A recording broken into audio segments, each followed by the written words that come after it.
ಅಂದ್ರೆ ಅವು ಯಾರ ಮನೆಯೊಳಗಿದ್ದು ಯಾರ ವಶದಲ್ಲಿದ್ದು ಅವು ಪೂಜಿಸಲ್ಪಡ್ತಿದ್ವು, ಹೊರಗಡೆ ಬರ್ತಾನೆ ಇರ್ಲಿಲ್ಲ, ಯಾರಿಗೂ ಗೊತ್ತಾಗ್ತಾ ಇರ್ಲಿಲ್ಲ.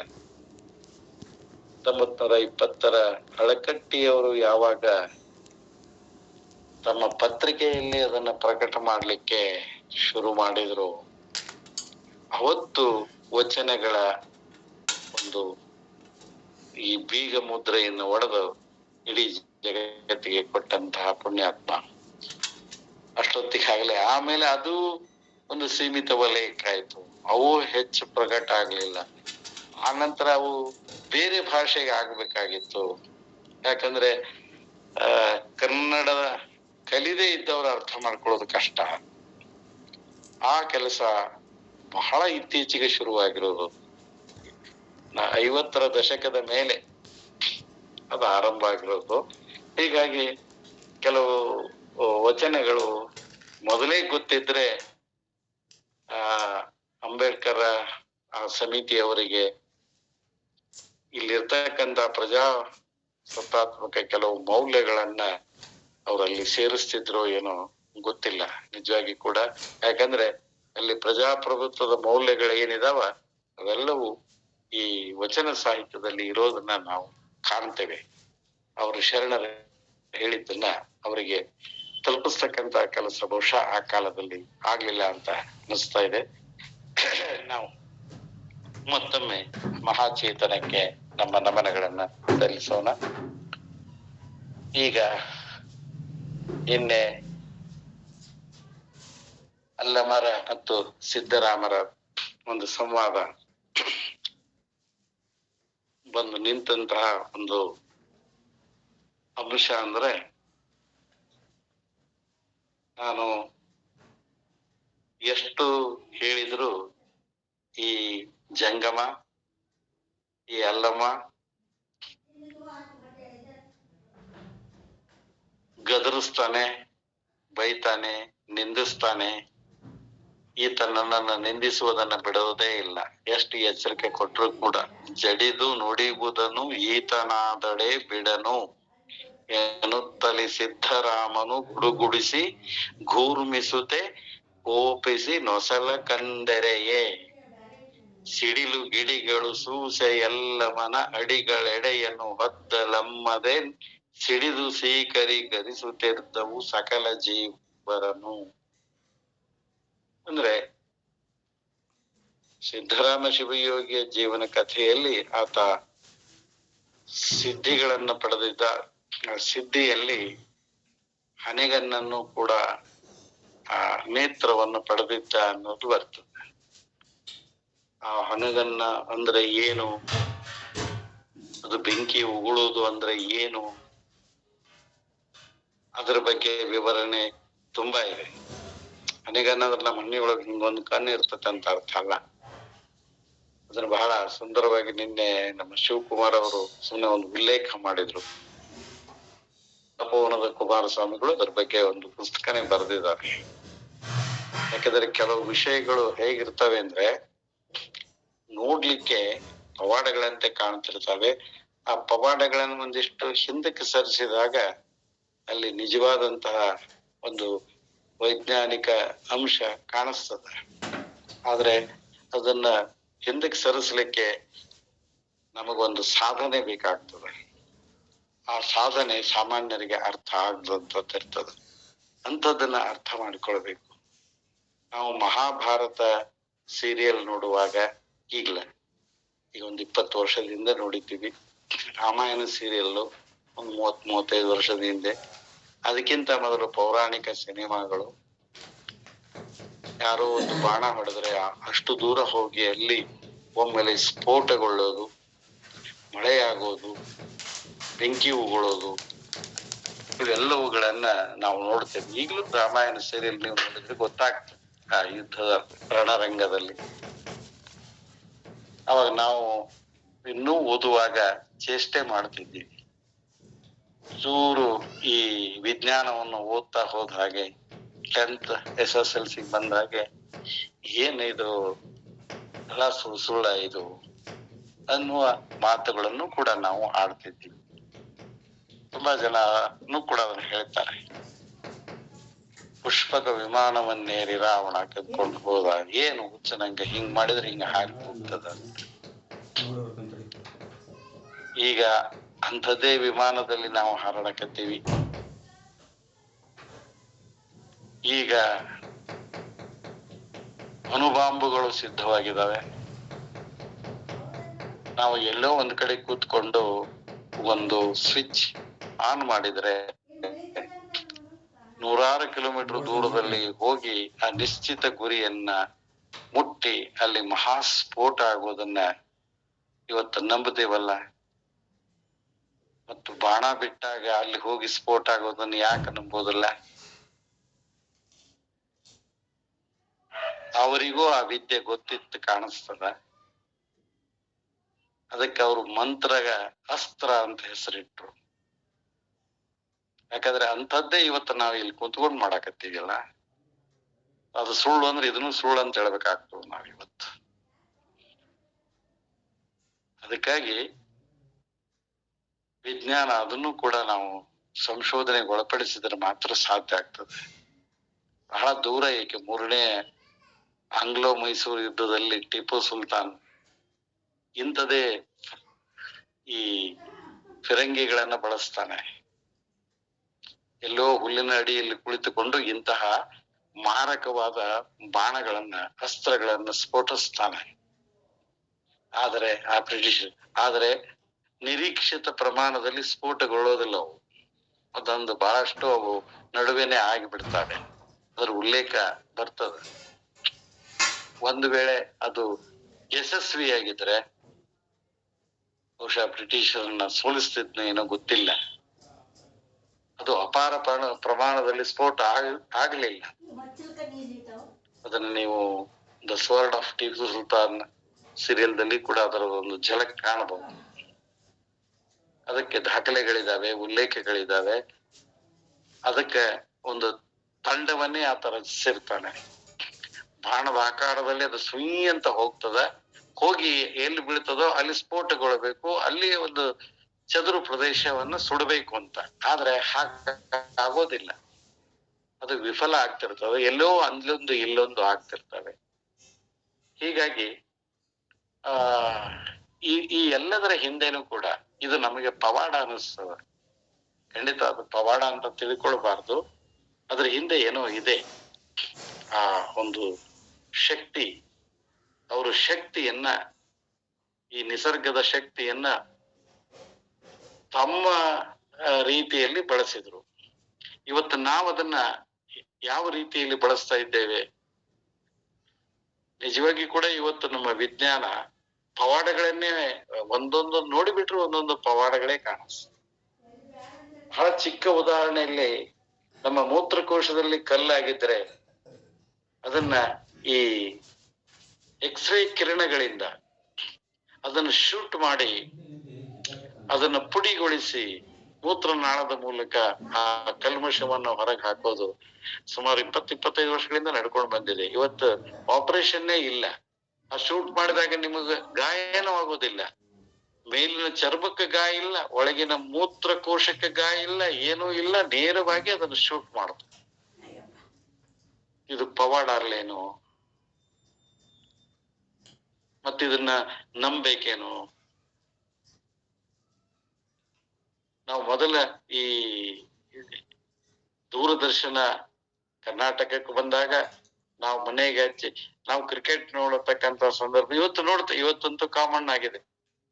ನಾವು ನಮ್ಮ ಮನ್ಯಾಗ ನಮ್ ದೊಡ್ಡಮ್ಮ ಇವ್ರು ಹೇಳ್ತಿದ್ವಿ, ನೋಡಮ್ಮ ಇದನ್ನು ದೂರ ದೇಶದಾಗ ಆಡಾಕತ್ತಾರ, ಈಗ ಅಲ್ಲಿ ಆಡೋದನ್ನ ಇಲ್ಲಿ ತೋರ್ಸಾಕತ್ತಾರ ಅಂತ ಅಂದ್ಕೂಡ್ಲೆ ಬಯಸ್ಕೊಂಡೇವಿ ನಾವು ಅವ್ರ ಕಡೆಯಿಂದ. ಹೋಗ್ಸಪ್ಪ ಅಂತ ಶಾಣ್ಯಾರಾಗಿರ ನೀವ್ ಅಂತಿದ್ರು ಅವ್ರು. ಏನ್ ದೊಡ್ಡದು ಇಲ್ಲದ್ ಹೇಳ್ತೀರಿ, ಸಿನಿಮಾ ಇದ್ದಂಗ ಐತಿದು ಅಂತಿದ್ರು ಅವ್ರು.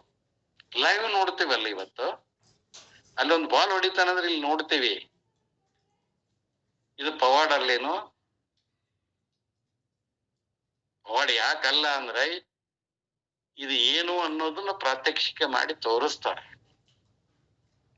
ಅದಕ್ಕೆ ಇವತ್ತು ಪವಾಡ ಅನ್ನಿಸ್ತಾ ಇಲ್ಲ. ಆದ್ರೆ ಈ ನೊಸಲಗನ್ನು, ಈ ಬೆಂಕಿ ಕಡೆ ಕೆದರೋದು, ಇದು ಗೊತ್ತಾಗಿಲ್ಲ. ಇದು ಗೊತ್ತಾದ್ರೆ ಇದು ಏನು ಪವಾಡ ಅಲ್ಲ ಅನಿಸ್ಬಿಡ್ತದ. ಗೊತ್ತಾಗ್ಬೇಕಷ್ಟೇ. ಅದನ್ನ ಗೊತ್ತು ಮಾಡ್ತಕ್ಕಂಥ ಕೆಲಸ ವಿಜ್ಞಾನದ ಕೆಲಸ. ಅದಾಗ್ಬೇಕು. ಅದೀತು. ವಿಮಾನವನ್ನು ಒಪ್ಕೊಂಡ್ ಬಿಟ್ಟಿವಲ್ಲ, ಈಗ ಎಲ್ಲೋ ಕುಳಿತು ಎಲ್ಲೋ ಮಾತನಾಡೋದನ್ನ ಒಪ್ಕೊಂಡಿವಲ್ಲ. ಯಾಕಂದ್ರೆ ಶಬ್ದವೇದಿ ವಿದ್ಯೆ ಅರ್ಜುನನಿಗೆ ಏಕಲವ್ಯನಿಗೆ ಗೊತ್ತಿತ್ತು, ದ್ರೋಣರಿಗೆ ಗೊತ್ತಿತ್ತು. ಶಬ್ದಗಂಧ ಕಡೆ ಬರೀ ಬಾಣವನ್ನ ತಿರುಗಿಸಿ ಹೊಡೆದು ಎಲ್ಲೋ ದೂರದಲ್ಲಿರುವ ಪ್ರಾಣಿಯನ್ನು ಹೊಡೆದು ಉರುಳಿಸೋದು, ಇದು ಒಂದ್ ರೀತಿ ಪವಾಡ ಅನ್ನಿಸ್ತದ.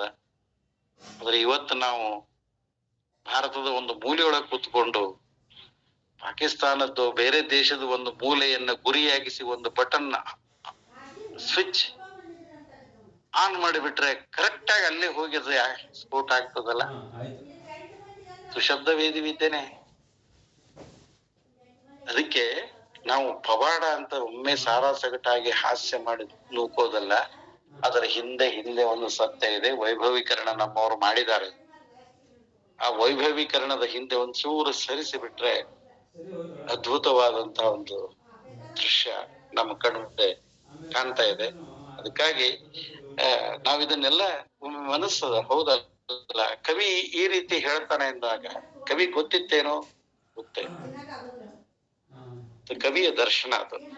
ಅದಕ್ಕೆ ಈ ತರದ ಮಾತುಗಳು ಬರ್ತವೆ.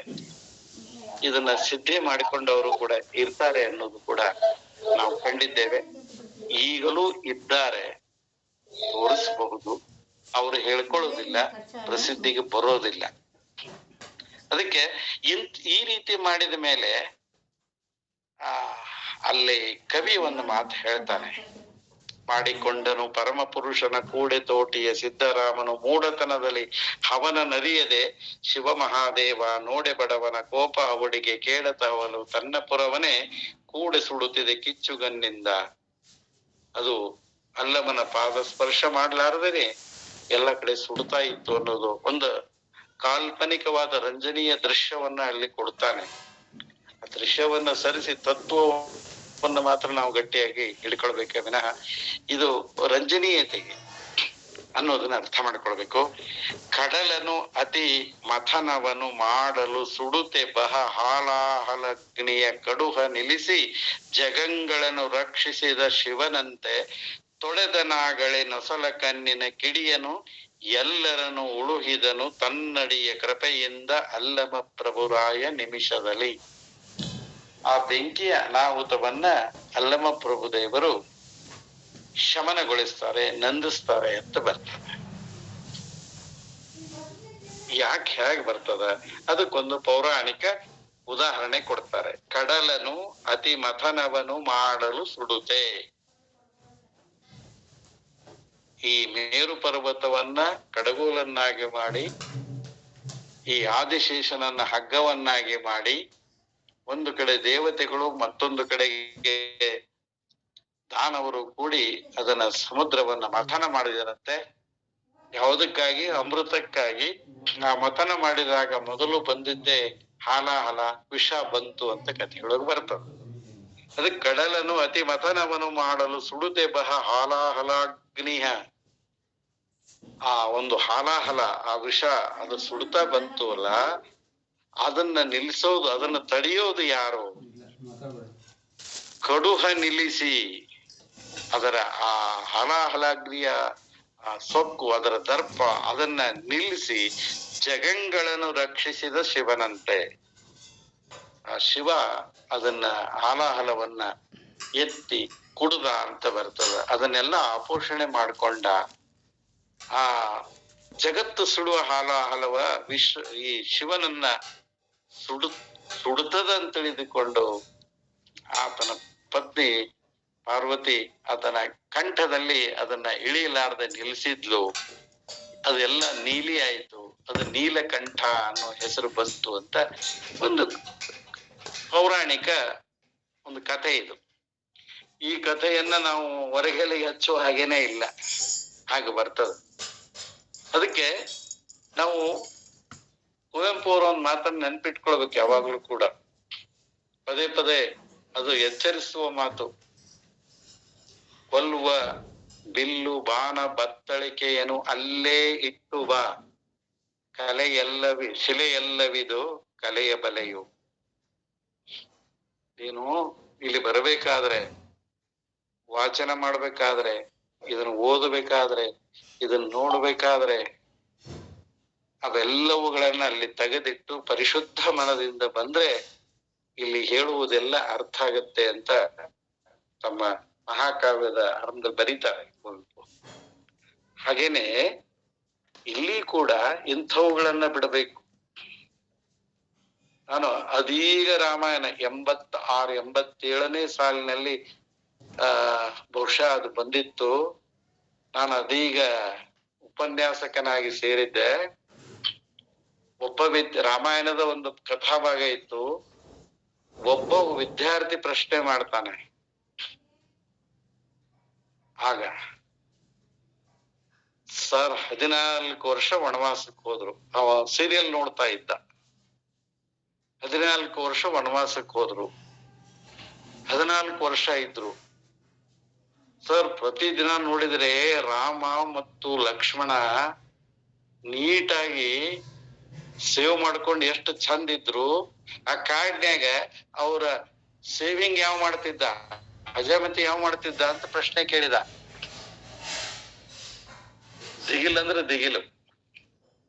ಯಾಕಂದ್ರೆ ಸೀರಿಯಲ್ದಾಗ ತೋರಿಸಿದ್ರಲ್ಲ, ಅವ್ರು ಯಾವಾಗ್ಲೂ ನೀಟಾಗಿ ಬರ್ತಿದ್ರಲ್ಲ. ಇಲ್ಲಪ್ಪ ಅವ್ರು ಹಂಗಿರ್ಲಿಲ್ಲ, ಅವ್ರೆಲ್ಲಾ ದಾಡಿ ಬಿಟ್ಕೊಂಡಿದ್ರು ಅಂತಂದ್ರೆ ಸೀರಿಯಲ್ ಸುಳ್ಳೇನ್ರಿ ಅಂತ ಕೇಳ್ತಾನ. ಮತ್ತೆ ಏನ್ ಹೇಳ್ಬೇಕು? ಕಾಡಿನಲ್ಲಿ ಯಾರೂ ಇಲ್ಲ, ಹ್ಯಾಗ್ ಮಾಡ್ತಿದ್ರು, ಏನ್ ಸಮಾಧಾನ? ಅವನ ಮಟ್ಟಕ್ಕಷ್ಟೇ ಹೇಳ್ಬೇಕಾಗ್ತದ ನಾವು. ಒಂದು ಕ್ಷಣ ಏನ್ ಹೇಳ್ಬೇಕಂತ ತಿಳಿಲಿಲ್ಲ. ಕೊನೆಗೆ ಒಂದು ನನಗೆ ತಿಳಿದ ಉತ್ತರ, ಅದು ಸರಿಯೋ ತಪ್ಪೋ ಅವನಿಗೆ ಸಮಾಧಾನ ಆಯ್ತು, ಆ ವಿದ್ಯಾರ್ಥಿಗಳಿಗೆ. ಅಲ್ಲೋ ಅವ್ರ ಹತ್ರ ಏನಿದ್ವಪ್ಪ? ಬಿಲ್ಲು ಬಾಣ, ಕತ್ತಿ ಖಡ್ಗ, ಮತ್ತ ಅದನ್ನ ತಗೊಂಡ ಒಬ್ಬರು ಬಾಣ ಕಳ್ತಿದ್ರಪ್ಪ. ಅದ್ರಲ್ಲಿಂದ ತಕೋತಿದ್ರು. ಅದು ಏನ್ ದೊಡ್ಡ ವಿಷಯ ಅಂತಂದೆ. ಎಲ್ಲರೂ ನಕ್ಬಿಟ್ರು ವಿದ್ಯಾರ್ಥಿಗಳಲ್ಲಿ. ನಾನು ಪಾರಾಗಿ ಬಂದೆ. ಈ ಪ್ರಶ್ನೆ ಇದ್ದಾಗ, ಈ ರೀತಿ ಪ್ರಶ್ನೆ ಇದ್ದಾಗ ಉತ್ತರ ಕೊಡೋದು ಹೇಗೆ? ಮಕ್ಕಳಿಗೆ ಉತ್ತರ ಕೊಡೋದು ಬಹಳ ಕಷ್ಟ. ತಿಳಿದವರನ್ನ ಒಂದಿಷ್ಟು ಕನ್ವಿನ್ಸ್ ಮಾಡ್ಲಿಕ್ಕೆ ಬರ್ತದ. ಇವೆಲ್ಲ ಪ್ರಶ್ನೆಗಳು ಕಾಡ್ತಿರ್ತವೆ. ಹೀಗಾಗಿ ಇಲ್ಲಿ ಬೆಂಕಿ ಹೊರಗೆ ಬಂದದ, ಅದನ್ನ ಆರಿಸೋದು ಹೇಗೆ ಅನ್ನೋದನ್ನ ಒಂದು ಕಡೆಗೆ ಇವ್ರ ಮೇಲೆ ಆಕ್ರಮಣ ಮಾಡಿರ್ತಕ್ಕಂಥ ಸಿದ್ದರಾಮ ಶಿವಯೋಗಿ ಆ ಆಕ್ರಮಣದಿಂದ ಲೋಕ ಅಲ್ಲಿ ಸುತ್ತಮುತ್ತಲು ಇರುವ ಪರಿಸರಕ್ಕೆ ಹಾನಿ ಆಗ್ತಾ ಇದೆ ಅನ್ನೋದನ್ನ ತಿಳಿದುಕೊಂಡು ಅದನ್ನ ಬೇಗ ಶಮನ ಮಾಡ್ಬೇಕು. ಯಾರು ಅದನ್ನ ಉಗುಳಿದ್ರು ಬೆಂಕಿ, ಅವ್ರು ಶಮನ ಮಾಡ್ಬೇಕಾಗಿತ್ತು, ಮಾಡ್ಲಿಲ್ಲ.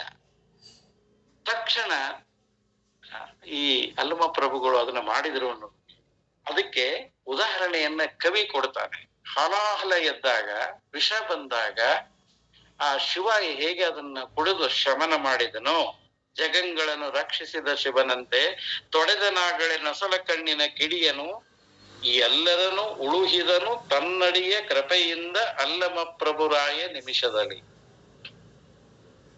ತನ್ನಡಿಯ ಕೃಪೆಯಿಂದ, ಅಂಗಾಲಿನ ಕೃಪೆ, ಅಂಗಾಲಿದಲ್ಲಿ ಅದನ್ನ ನುಂಗುತ್ತಾನೆ ಅಂತ ಬರ್ತದ. ಮುಂದೆ ವಚನಗಳಲ್ಲಿ ಬರ್ತದ, ಅಂಗಾಲಿನ ಕಣ್ಣು ತೆರೆದ ಅಂತ.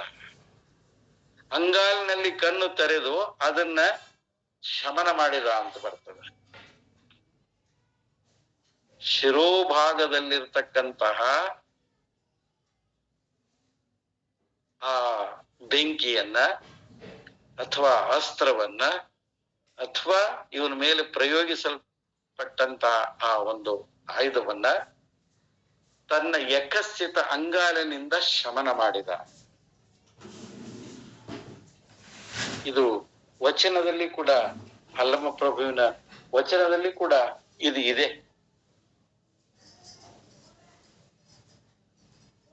ನಿಮ್ಮ ಶಕ್ತಿ ಜಗದೊಳಗಿಪ್ಪುದು, ಜಗದ ಶಕ್ತಿ ನಿಮ್ಮೊಳಗಿಪ್ಪುದು, ಜಗಕ್ಕೆ ನಿಮಗೆ ಭೇದವಾದುದಕ್ಕೆ ಬೆರಗಾದೆನು.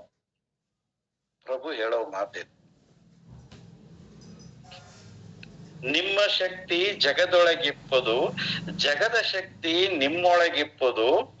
ಜಗಕ್ಕೆ ನಿಮಗೆ ಭೇದವಾದುದಕ್ಕೆ ಬೆರಗಾದೆನು. ಅಂದೊಮ್ಮೆ ತ್ರಿಪುರವ ಸುಟ್ಟೊಡೆ ನಾಚಿತ್ತೆನ್ನ ಮನ. ಶಿವ ತ್ರಿಪುರ ಸಂಹಾರಿ, ಆಕಾಶದಲ್ಲಿ ಭೂಮಿಯಲ್ಲಿ ಪಾತಾಳದಲ್ಲಿ ಇರ್ತಕ್ಕಂಥ ತ್ರಿಪುರಗಳನ್ನ ನಾಶ ಮಾಡ್ತಾನೆ ಅಂತ ಒಂದು ಪುರಾಣದ ಕಥೆ ಬರ್ತದ. ಅಂದೊಮ್ಮೆ ತ್ರಿಪುರವ ಸುಟ್ಟೊಡೆ ನಾಚಿತ್ತೆನ್ನ ಮನ.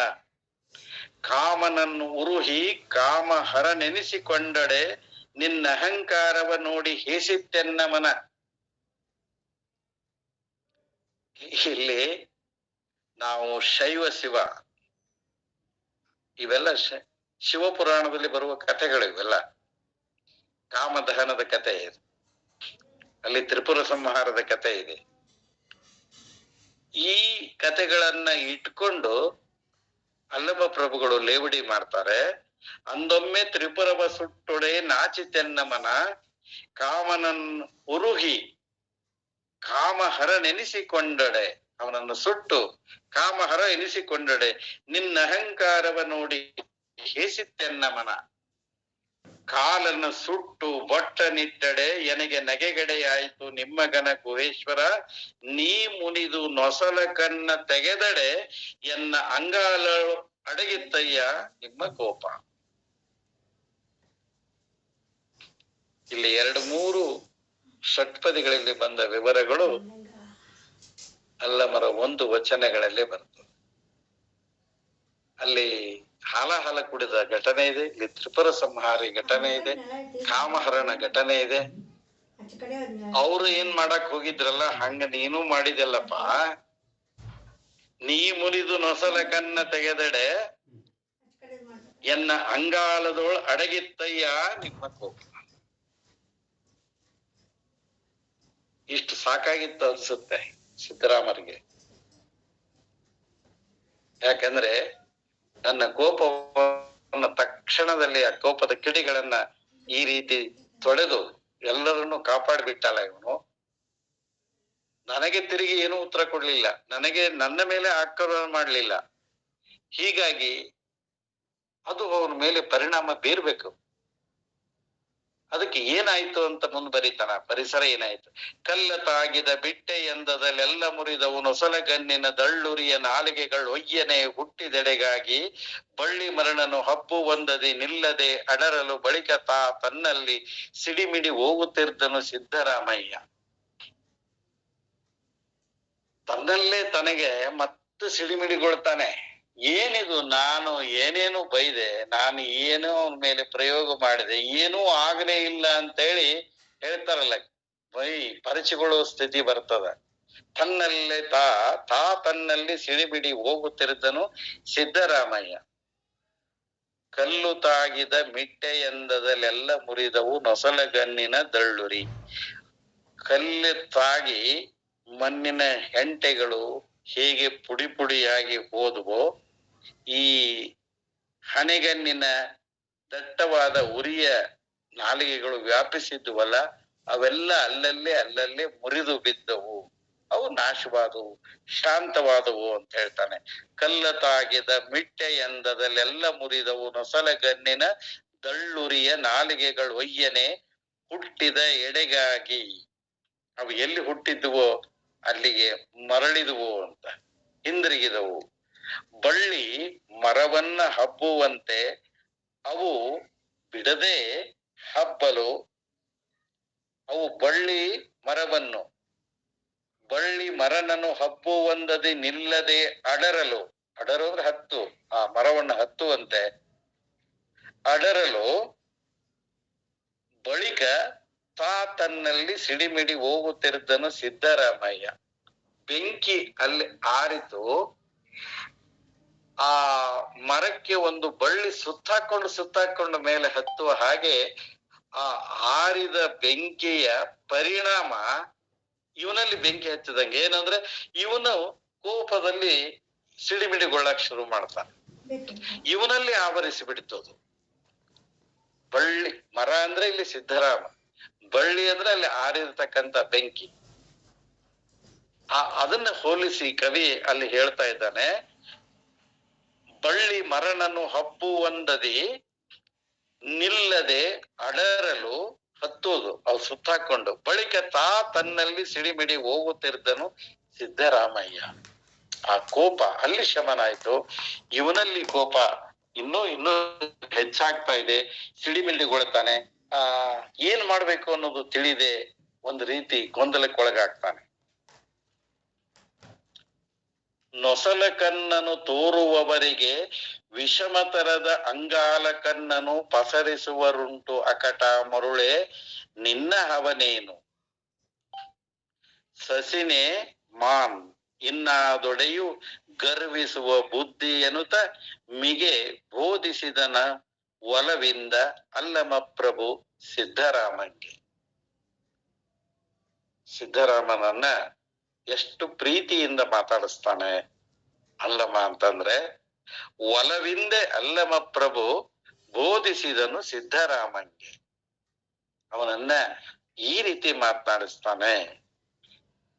ನೊಸಲ ಕಣ್ಣನ್ನು ತೋರುವವರಿಗೆ, ಹನೆಗಣ್ಣನ್ನ ತೆಗೆದು ತೋರುವವರಿಗೆ, ಆ ಹನೆಗಣ್ಣಿನ ಭೀಕರವಾದ ಕಿಡಿಗಳಿದಾವಲ್ಲ, ವಿಷಮತರ ದಂಗಾಲ ಕಣ್ಣನ್ನು ಪಸರಿಸುವರುಂಟು ಅಕಟಕಟ ಮರುಳೆ ನಿನ್ನ ಹವನೇನು. ನಿಂದೇನು ದೊಡ್ಡಸ್ತಿಕೆ, ನಿನ್ನೆ ಹಚ್ಚುವರಿಕೆ ಏನಪ್ಪಾ ನಿಂದು. ಹಣಿಗನ್ನ ತೆಗದ್ರ ಅಂಗಾಲ ಕಣ್ಣು ತೆಗೆದು ಆ ಕಿಡಿ ನುಂಗವ್ರು ಬಹಳ ಮಂದಿ ಇದಾರ ಜಗತ್ತಿನೊಳಗ, ನಾನ ಸಾಕ್ಷಿ. ಈಗ ಅದಕ್ಕ ಏನ್ ದೊಡ್ಡ ಹೆಚ್ಚಳಿಕೆ ಇದು ನಿಂದು. ಪಸರಿಸುವರುಂಟು ಅಕಟ ಮರುಳೆ ನಿನ್ನ ಹವನೇನು. ಸಸಿನೆ ಮಾನ್, ಸಸಿನೆ ಅಂದ್ರೆ ನೇರವಾಗಿ ಹೇಳ್ತೀನಿ ಕೇಳು, ಮಾನ್ ಬಿಡು, ಅದನ್ನ ಇದೆಲ್ಲ ಬಿಡು. ಸಸಿನೆ ಮಾನ್ ಇನ್ನಾದೊಡೆಯು ಗರ್ವಿಸುವ ಬುದ್ಧಿಯನು. ಈ ಗರ್ವದ, ಈ ಅಹಂಕಾರದಲ್ಲಿ ಬುದ್ಧಿಯನ್ನ ಕೊಡಬೇಡ. ಅಹಂಕಾರದಲ್ಲಿ ಬುದ್ಧಿಯನ್ನ ಕೊಟ್ಟು ಈ ರೀತಿ ಆಗಿದ್ದೀಯ, ಇದನ್ನ ಬಿಡು, ಇದನ್ನ ಕೈ ಬಿಡು ಎನ್ನುತ್ತೆ ಮಿಗೆ ಬೋಧಿಸಿದನು ಒಲವಿಂದೆ ಅಲ್ಲಮ ಪ್ರಭು ಸಿದ್ದರಾಮಂಗೆ. ಅವನಲ್ಲಿ ಒಂದಿಷ್ಟು ವಿಷಯವನ್ನ ಹೇಳಬೇಕು ಅಂತ ಹೇಳಿ ಈ ರೀತಿ ಸಮಾಧಾನವನ್ನ ಅಲ್ಲಮ ಪ್ರಭು ಅವರಿಗೆ ಮಾಡ್ತಾನೆ. ನಾಚಿದುದು ಮನ ನೊಸಲ ಕಣ್ಣಿಗೆ ಚಾಚಿದವು ಬಳಿಕ ಎವೆಯ ಕದಗಳು ಸೂಚಿಸಿತು ಪರಿಪಾಕ ಭಾವನೆ ಚಿತ್ತವೃತ್ತಿಯಲ್ಲಿ ಆಚರಿಸಿತು ಅನುತಾಪ ಗರ್ವಕ್ಕೆ ವಿಮೋಚನವೇ ಮುಖವಾಯಿತು ಯೋಗದ ಶೌಚತೆಗೆ ಬೇರೂರು ತಿರ್ದುದು ಸಿದ್ದರಾಮನಲ್ಲಿ. ಇದು ಸಿದ್ದರಾಮನ ಮನಪರಿವರ್ತನೆಯ ರೀತಿ. ಅವನಲ್ಲಿ ಏನೇನು ಮನಸ್ಸಿನಲ್ಲಿ ಇಷ್ಟೆಲ್ಲ ಘಟನೆಗಳಾದರೂ ಕೂಡ ಈ ಜಂಗಮ ಕೋಪಗೊಳ್ಳಿಲ್ಲ, ನನ್ನ ಮೇಲೆ ಪ್ರತಿಕ್ರಿಯೆ ತೋರಿಸ್ಲಿಲ್ಲ. ಆದರೂ ಪ್ರೀತಿಯಿಂದ ನನಗೆ ಹೇಳ್ತಾನೆ, ಅಹಂಕಾರ ಬಿಡು, ಇದೆಲ್ಲ ಕೈ ಬಿಡು, ಕೈ ಬಿಡು ಅಂತ ಹೇಳ್ತಾನಲ್ಲ. ಇದರ ಪರಿಣಾಮವಾಗಿ ಅವನ ಮನದಲ್ಲಿ ಏನಾಯ್ತು? ನಾಚಿದುದು ಮನ, ಸಿದ್ದರಾಮನ ಮನಸ್ಸು ನಾಚಿ ಬಿಡ್ತು, ಪಶ್ಚಾತ್ತಾಪಗೊಂತು. ನಾಚಿದುದು ಮನ ನೊಸಲ ಕಣ್ಣಿಗೆ ಚಾಚಿದವು ಬಳಿಕ ಎವೆಯ ಕದಗಳು. ಅಂದ್ರೆ ಹನೆಗಣ್ಣಿನ ರೆಪ್ಪೆಗಳು ಮುಚ್ಚಿದವು ಅಂತ ವಾಚ್ಯಾರ್ಥ. ನೊಸಲ ಕಣ್ಣಿಗೆ ಚಾಚಿದವು ಬಳಿಕ ಎವೆಯ ಕದಗಳು. ಆ ಕಣ್ಣಿನ ಕದಗಳು ಅಂದ್ರೆ ರೆಪ್ಪೆಗಳು, ಅಂದ್ರೆ ಕಣ್ಣು ಮುಚ್ಚಿದ, ನೊಸಲ ಕಣ್ಣನ್ನ ಮುಚ್ಚಿಕೊಂಡ ಅನ್ನೋ ಅರ್ಥದಲ್ಲಿ ಕೋಪವನ್ನು ಶಾಂತ ಮಾಡಿಕೊಂಡ. ತನ್ನ ಈ ಶಕ್ತಿಯನ್ನ ಲೋಕ ಹಿತಕ್ಕೆ ಬಳಸಲಿಲ್ಲ, ವ್ಯಕ್ತಿ ಪ್ರತಿಷ್ಠೆಗೆ ಬಳಸಿದ. ಶಕ್ತಿ ಇತ್ತು, ನಾಥ ಸಂಪ್ರದಾಯದವರಲ್ಲಿ ಅಪಾರವಾದ ಶಕ್ತಿ ಇರ್ತದ. ಅವ್ರ ಗುರು ಆ ಶಕ್ತಿ ತುಂಬಿ ಹೇಳ್ತಾನೆ ಕೊನೆಗೆ ಒಂದು ಮಾತು, ಇದರ ಪ್ರಯೋಗ ಲೋಕ ಹಿತಕ್ಕಾಗಬೇಕು, ಇದರ ಪ್ರಯೋಗ ಸ್ವಾರ್ಥಕ್ಕಾಗಬಾರ್ದು, ಅಹಂಕಾರಕ್ಕಾಗ್ಬಾರ್ದು, ಕೀರ್ತಿಗಾಗ್ಬಾರ್ದು. ಯಾವಾಗ ಆಗ್ತದ ಅದು ಅಭಿಶಾಪವಾಗಿ ನಿನ್ನನ್ನ ಕಾಡ್ತದ ಅಂತ ಹೇಳಿರ್ತಾರೆ. ಆದ್ರೆ ಇದೆಲ್ಲ ಮರೆತಿರ್ತಾನೆ ಅಂತ ಅನ್ಸುತ್ತೆ. ಅದು ಈಗ ಅವನಿಗೆ ಜ್ಞಾನೋದಯ ಆಗ್ತಾ ಇದೆ. ನಾಚಿದುದು ಮನ ನಸಲ ಕಣ್ಣಿಗೆ ಚಾಚಿದವು ಬಳಿಕ ಎಬೆಯ ಕದಗಳು. ಆ ಕಣ್ಣು ಮುಚ್ಚಿತು, ಶಾಂತನಾದ ಅಂತ ಅರ್ಥ. ಸೂಚಿಸಿತು ಪರಿಪಾಕ ಭಾವನೆ ಚಿತ್ತವೃತ್ತಿಯಲ್ಲಿ. ಪರಿಪಕ್ವತೆ, ಮನಸ್ಸು ಪಕ್ವಗೊಳ್ಳಿಕ್ಕೆ ಶುರುವಾಯಿತು. ಸೂಚಿಸಿತು, ಆ ಅಲ್ಲಮರ ಆ ಮಾತುಗಳು, ಆ ನುಡಿಗಳು, ಅವರ ರೀತಿ ನಡತೆಗಳು ಅವನ ಮನಸ್ಸಿನ ಆ ಕಲ್ಮಶವನ್ನ ತೊಳೆದು ಪರಿಪಾಕವಾಗುವ ಹಾಗೆ, ಪರಿಪಕ್ವವಾಗುವ ಹಾಗೆ ಅಂತ ಭಾವನೆಗಳು ಮೂಡಿದವು. ಸೂಚಿಸಿತು ಪರಿಪಾಕ ಭಾವನೆ ಚಿತ್ತವೃತ್ತಿಯಲ್ಲಿ. ಆತನ ಚಿತ್ತವೃತ್ತಿಯಲ್ಲಿ ಪರಿಪಕ್ವತೆ ಬರ್ಲಿಕ್ಕೆ ಆರಂಭವಾಯಿತು. ಆಚರಿಸಿತು ಅನುತಾಪ ಗರ್ವಕ್ಕೆ ವಿಮೋಚನವೇ ಮುಖವಾಯಿತು. ಗರ್ವ ವಿಮೋಚನೆಗೊಂಡಿತು, ಹೊರಟೋಯ್ತು. ಆಚರಿಸಿತ ಅನುತಾಪ, ಇಲ್ಲಿಯವರೆಗೆ ಮಾಡಿದ ಏನೇನೋ ಅಲ್ಲಮರ ಮೇಲೆ ಪ್ರಯೋಗ ಮಾಡಿದ್ದಲ್ಲ, ಅಲ್ಲಮರನ್ನ ನೆನೆಸಿದ್ದಲ್ಲ, ಈ ಆಚರಣೆ ಅದು ಪಶ್ಚಾತ್ತಾಪವಾಯಿತು. ಅನುತಾಪ, ಆಚರಿಸ ಅನುತಾಪ ಗರ್ವಕ್ಕೆ ವಿಮೋಚನ ಮುಖವಾಯಿತು. ಅಹಂಕಾರ ನಾಶವಾಯಿತು. ಯೋಗದ ಶೌಚತೆಗೆ ಬೇರೂರು ತಿರುದುದು ಸಿದ್ಧರಾಮನಲ್ಲಿ. ಆತನ ಯೋಗತ್ವಕ್ಕೆ ಒಂದು ಶುಚಿತ್ವ ಶುರುವಾಗ್ತದೆ, ಅದರ ಮೇಲೆ ಮಂಕ ಕವಿದಿರ್ತದೆ. ಯೋಗದ ಶೌಚತೆಗೆ, ಯೋಗದ ಶುಚಿತ್ವಕ್ಕೆ ಬೇರೂರು ತಿರುದುದು ಸಿದ್ಧರಾಮನಲ್ಲಿ. ಗರ್ವ ಹೋಯ್ತು, ಅಹಂಕಾರ ಹೋಯ್ತು. ಆತನ ಯೋಗದಲ್ಲಿ ಶುಚಿತ್ವ, ಶುದ್ಧತೆ ಮೂಡ್ಲಿಕ್ಕೆ ಶುರುವಾಯಿತು. ಅಲ್ಲಿಂದ ಆತ ಬದಲಾಗ್ಲಿಕ್ಕೆ ಆರಂಭ ಮಾಡ್ತಾನೆ. ಇನ್ನು ಮುಂದಿನ ಭಾಗದಲ್ಲಿ ಒಂದು ಭಾಗ ಹೋರಾಟದ ಭಾಗ, ಮುಂದಿನ ಭಾಗ ಶರಣಾಗತಿದು ಮತ್ತು ಅಲ್ಲಮರು ಅವನನ್ನ ಸಮಾಧಾನ ಪಡಿಸೋದು, ಅವರ ಸಂದೇಹಗಳಿಗೆ ಉತ್ತರ ಕೊಡುವ ಭಾಗ ಇಲ್ಲಿಂದ ಶುರುವಾಗ್ತಾ ಇದೆ. ಇದನ್ನು ಇಲ್ಲಿಗೆ ನಿಲ್ಲಿಸಿ, ನಿನ್ನೆ ಶಿವಕುಮಾರ್ ಅವರು ಒಂದು ಮಾತನ್ನ ಹೇಳಿದ್ರು. ಏನು ಅಂದ್ರೆ, ಶಾಸನಗಳ ಉಲ್ಲೇಖ ಕೊಟ್ಟಿದ್ರು. ನಾನು ಅವ್ರಿಗೆ ಆಮೇಲೆ ಹೇಳಿದ್ದೆ, ಅವರು ಒಂದಾದ್ರೂ ಶಾಸನ ಉಲ್ಲೇಖ ಮಾಡ್ರಿ ನನಗೆ ನಾಳೆ ಅಂತ ಹೇಳಿದ್ದೆ ನಿನ್ನೆ. ಅದಕ್ಕೆ ಅವರು ಒಂದು ಶಾಸನವನ್ನ ಇವತ್ತು ಉಲ್ಲೇಖ ಮಾಡ್ತಾರೆ. ಅದು ಒಂದು ದಾಖಲೆಯಾಗಿ ಉಳಿದಂತಹ ಶಾಸನ. ಆ ಶಾಸನವನ್ನ ಅವರು ಉಲ್ಲೇಖ ಮಾಡಬೇಕು ಅಂತ ಹೇಳಿ ನಾನು ಇದನ್ನ ಇಲ್ಲಿಗೆ ನಿಲ್ಲಿಸಿ ನನ್ನೆಲ್ಲ ಮಾತುಗಳನ್ನ ಅಲ್ಲಮ ಪ್ರಭುರಾಯರ ಪಾದಕ್ಕೆ ಸಮರ್ಪಿಸ್ತಾ ಇದ್ದೇನೆ. ಶರಣಾರ್ಥಿ. ಶಿವಕುಮಾರ್ ಅವರು. ಎಲ್ಲರಿಗೂ ಶರಣಾರ್ಥಿಗಳು. ತಿಗಡಿ ಅಪ್ಪಾಜಿಯವರಿಗೂ ಶರಣಾರ್ಥಿಗಳು. ಓಂ ಶ್ರೀ ಗುರು ಬಸವಲಿಂಗಾಯ ನಮಃ. ನಿನ್ನೆ ಸಿದ್ದರಾಮೇಶ್ವರ ವ್ಯಕ್ತಿತ್ವದ ಬಗ್ಗೆ ಸ್ವಲ್ಪ ಚರ್ಚೆ ಆಯಿತು. ಒಂದೆರಡು ವಿಷಯ ಏನು ಅಂದ್ರೆ, ಸಿದ್ದರಾಮೇಶ್ವರರ ಬಗ್ಗೆ ಶಾಸನಗಳಲ್ಲಿ ಉಲ್ಲೇಖಗೊಂಡಿರುವ ಶರಣ ಸಿದ್ದರಾಮರಷ್ಟು ಬೇರೆ ಯಾವ ಶರಣರು ಉಲ್ಲೇಖಗೊಂಡಿಲ್ಲ. ಇದು ಮೊದಲನೆಯ ಮಹತ್ವದ ಅಂಶ.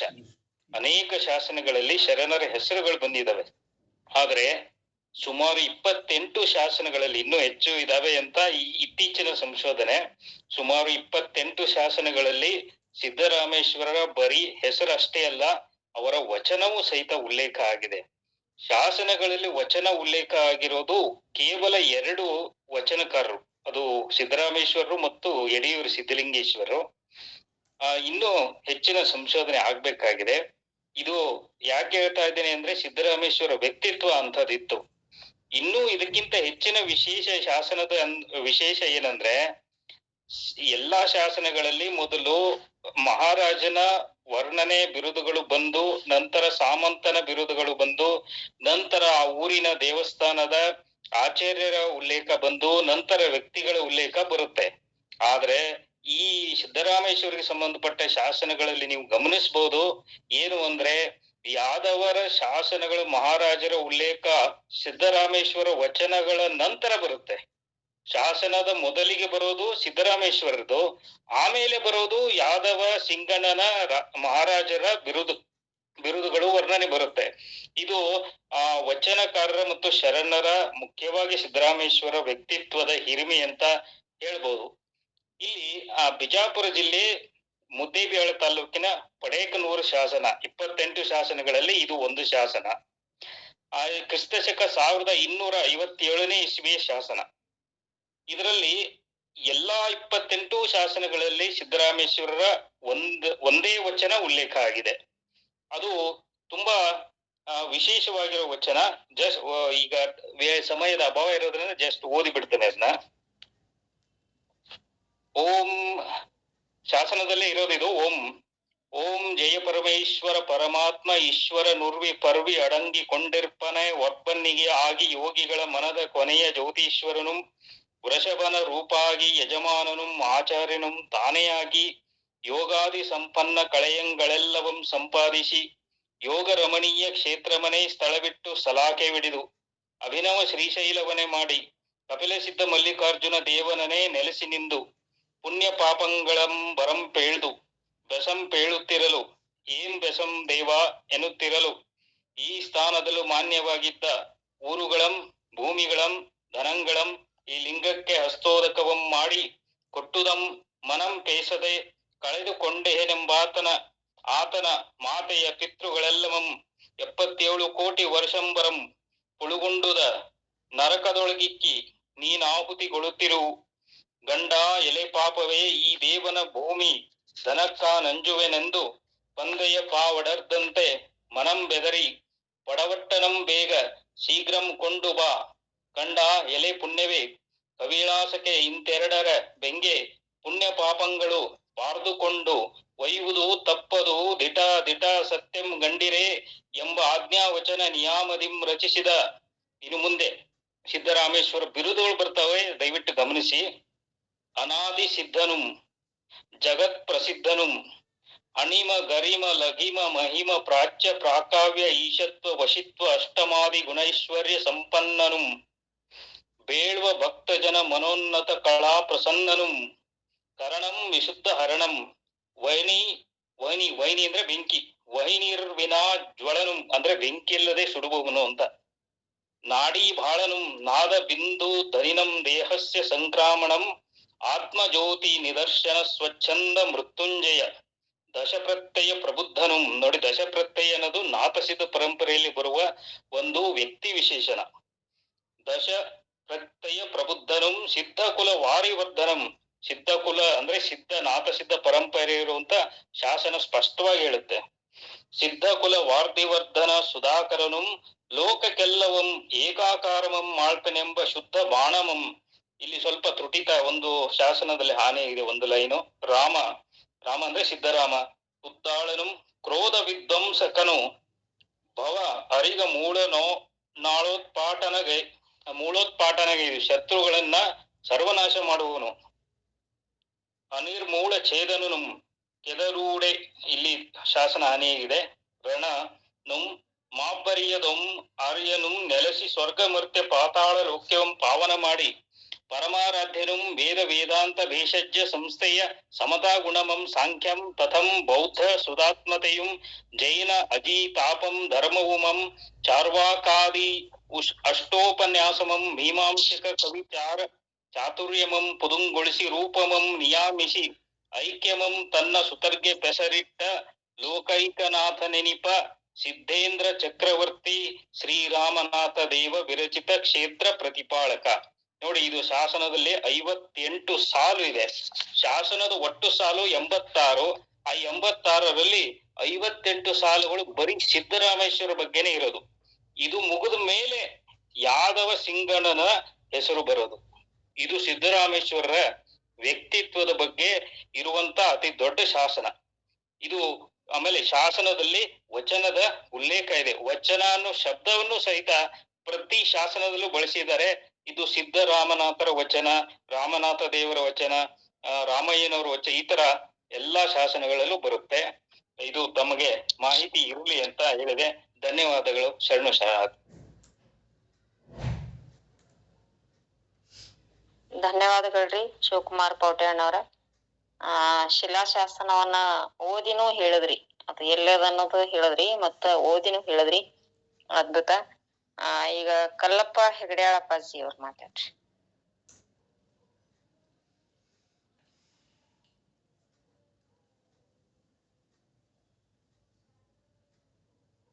ಬಾಗಲಕೋಟೆ ಅಪ್ಪ ಅವ್ರ ಮಾತಾಡ್ತೇನ್ರಿ. ಎಲ್ಲರಿಗೂ ಶರಣಾರ್ಥಿಗಳು. ಈ ಪ್ರಭುಲಿಂಗ ಲೀಲೆಯ ಒಂದು